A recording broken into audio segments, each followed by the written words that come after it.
Farmer Jim here, and it's that time of year again for the great county fair.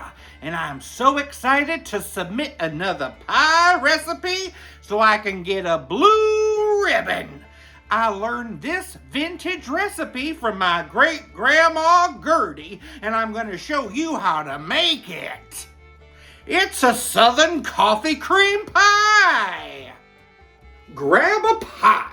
Let's add 3/4 cup of sugar, 4 tablespoons of cornstarch, and half a teaspoon of salt. Let's whisk that together. I need to gradually stir in 2 cups of coffee and 1 1/4 cups of milk.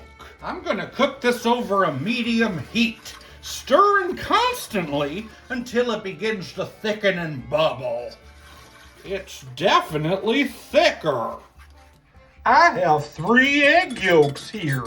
I'm giving them a mix. I have to temper these eggs by adding a little mixture to them and giving them a hard whisk.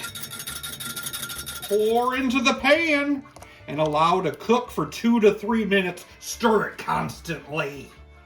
Take off the heat and stir in 3 tablespoons of butter and a teaspoon of vanilla. Stir until completely smooth.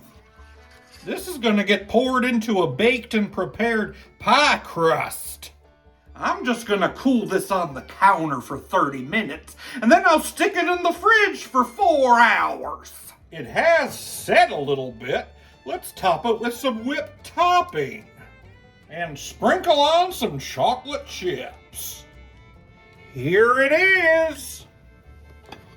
Southern coffee cream pie.